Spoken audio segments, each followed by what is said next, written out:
Junior senior ডক্টরগুলো সঠিক নিরাপত্তা পায়, সঠিক বিচারটা পায়, তার দাবি রেখে আমরা আমাদের প্রোগ্রাম।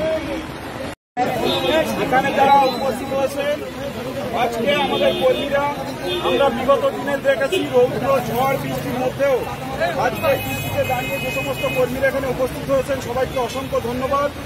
এবং ইন্ডিয়ান সেকুলার ফ্রন্টের যত কর্মী আছেন তারা ওই বৃষ্টিতে ভিজে আরজিকর হসপিটালে আমাদের যে বোনকে নির্মমভাবে হত্যা করা হয়েছে, ধর্ষণ করা হয়েছে, এক নয় একাধিক ধর্ষক সেখানে জড়িত ছিলেন। আমরা তার প্রতিবাদে ইন্ডিয়ান সেকুলার ফ্রন্ট আজকে রাস্তায় নেমেছি। রৌদ্র থেকে এই বৃষ্টির মধ্যে আমরা আমাদের প্রোগ্রাম শেষ করব, কিন্তু এই আন্দোলন আমাদের চলবে। আর একটা কথা আমি বলে যাই, আমরা যে মিছিল করেছিলাম তার বিষয় নিয়ে করেছিলাম। আমরা মিছিল শুরু থেকে শেষ পর্যন্ত কোনো প্রশাসনিক হেল্প আমরা পাইনি। প্রত্যেকটা রাস্তার যানবাহন, প্রত্যেকটা আমাদের কর্মীরা, আমাদের নেতৃত্বরা সাইড দিয়ে আমাদের মিছিলটা সুস্থভাবে এখানে পৌঁছেছি। যে প্রশাসন এখনো দালালি করছেন, একটা কথা শুনে রাখবেন, এই বাংলার মানুষ গর্জে উঠেছে, আপনাদের কিন্তু মুখোশ খুলে যাবে। এখনো আপনাদের এই দালাল চক্র ভেঙে ঘুরিয়ে দেবে কিন্তু এই বাংলার মানুষ।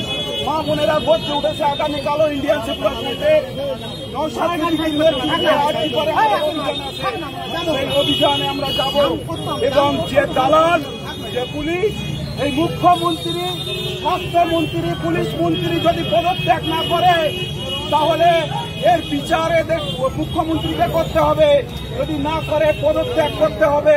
আমরা ইন্ডিয়ান সেকুলার ফ্রন্টের বসিরহাট হসপিটালের সামনে দাঁড়িয়ে বলে যাচ্ছি, যতক্ষণ না বিচার না হবে, আমরা আনিস খানের এখনো বিচার হয়নি, আমরা আন্দোলন থামাইনি, আমরা আন্দোলন থামাইনি, আমরা আবু সাইদের আন্দোলন থামাইনি। আমাদের এই বোনকে হত্যা করা হয়েছে, এই আন্দোলন ইন্ডিয়ান সেকুলার ফ্রন্ট থামাবে না। আপনাকে বিচার করতে হবে, তাহলে পদত্যাগ করতে হবে। এই বলে আমি আমার বক্তব্য শেষ করছি।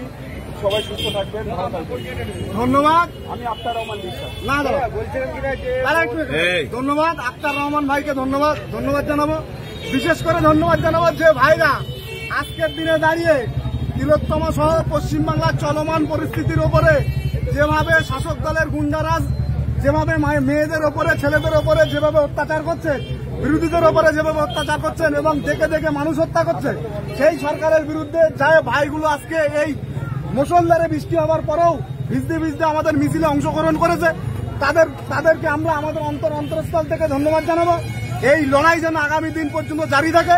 সাথে সাথে আজকে আমরা আমাদের রাজ্য কমিটির নির্দেশে প্রত্যেকটা লোকসভা ওয়াইজ আমরা মিছিল করছি। আগামী দিনে প্রত্যেকটা বিধানসভার নেতৃত্ব যারা আছে তাদেরকে বলবো, আগামী দিনে রাজ্য কমিটি নির্দেশ দিলে আমরা বিধানসভা, পঞ্চায়েত এবং বুথ স্তরে আমরা এই আন্দোলন জারি রাখবো এবং এই আন্দোলন চালাবো। এবং আগামীকাল নওশাদ সিদ্দিকী ভাইজানের নেতৃত্বে, নওশাদ সিদ্দিকী ভাইজানের ডাকে আরজিকরের কাণ্ডে যে পদমিছিল ডাকা হয়েছে, প্রতিবাদ মিছিল ডাকা হয়েছে, মুখ্যমন্ত্রীর পদত্যাগের দাবিতে যে মিছিল ডাকা হয়েছে, আগামীকাল বিকেল 5টায় শিয়ালদা থেকে আরজিকর পর্যন্ত বিশাল মিছিল হবে। আপনাদের সকলকে বলবো আপনারা সেই মিছিলে অংশগ্রহণ করবেন। এবং আজকে এখানে আমাদের প্রোগ্রাম প্রশাসন ও মিডিয়া বন্ধুদের আমরা ধন্যবাদ জানাচ্ছি, যেভাবে আমাদের সঙ্গে এই ভিজতেও সহযোগিতা করেছে।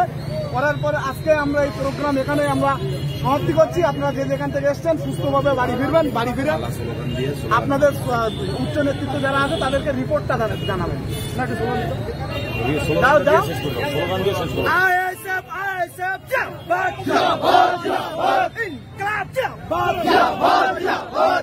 We want justice. Justice for Arjikor. আমার বোনের বিচার চাই, বিচার চাই। দফা 1 দাবি 1, দফা 1 দাবি 1।